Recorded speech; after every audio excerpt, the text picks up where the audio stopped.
Hari ini, kita akan membahas perjalanan panjang sejarah Indonesia. Mulai dari masa Gajah Mada, kerajaan-kerajaan Nusantara, penjajahan Belanda,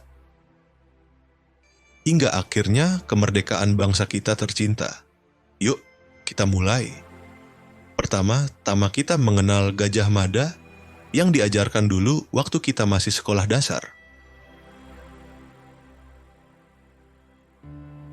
Gajah Mada adalah seorang mahapati legendaris dari kerajaan Majapahit.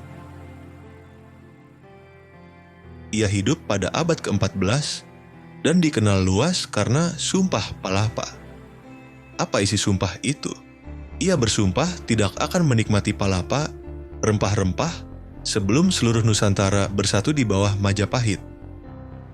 Di bawah kepemimpinan Gajah Mada, Majapahit mencapai puncak kejayaannya. Wilayah kekuasaannya luas, dari Sumatera,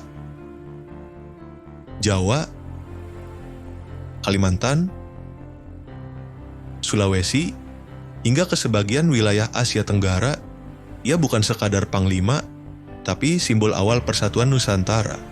Sebelum dan sesudah Majapahit, banyak kerajaan besar berdiri di Nusantara. Di Sumatera, ada Sriwijaya, kerajaan maritim yang kuat. Mereka menguasai jalur perdagangan di Selat Malaka.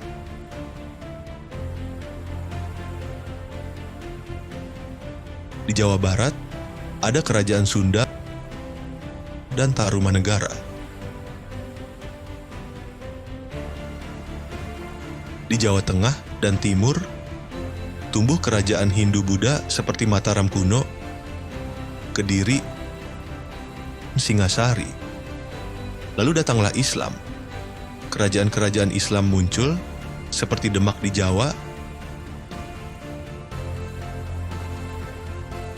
Aceh di Sumatera, dan Kesultanan Banten. Masing-masing kerajaan membentuk budaya, bahasa, dan nilai-nilai masyarakat kita hingga kini. Awal abad ke-16, bangsa Eropa mulai berdatangan ke Nusantara. Portugis datang pertama kali, disusul Belanda lewat kongsi dagangnya, VOC. VOC didirikan tahun 1602, mereka datang untuk berdagang.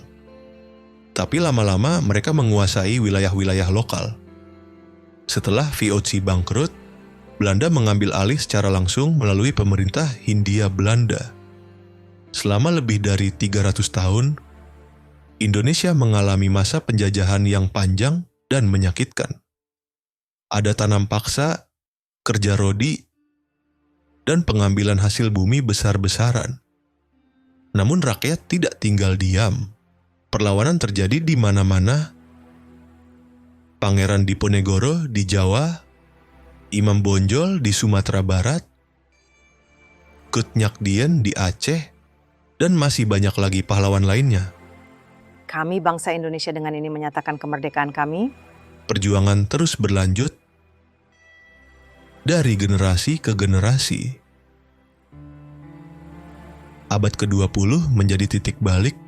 Tahun 1908, lahir Budi Utomo, organisasi pergerakan pertama, lalu muncul Sarekat Islam, dan organisasi nasionalis seperti PNI dipimpin oleh Soekarno.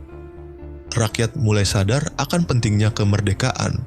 Saat Jepang datang pada 1942, mereka mengusir Belanda, namun Jepang juga menjajah.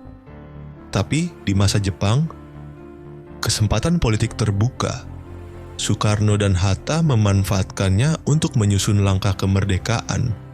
Dan akhirnya, setelah Jepang menyerah kepada sekutu, pada tanggal 17 Agustus 1945, Soekarno membacakan teks proklamasi. Dengan suara yang lantang,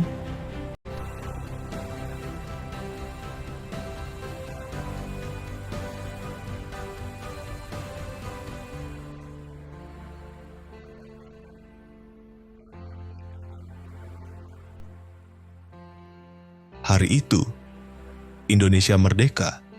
Perjalanan sejarah Indonesia penuh liku. Dari masa kerajaan, penjajahan, hingga perjuangan para pahlawan. Mereka berkorban demi tanah air. Tugas kita hari ini adalah menjaga dan mengisi kemerdekaan dengan belajar, berkarya, dan menjaga persatuan.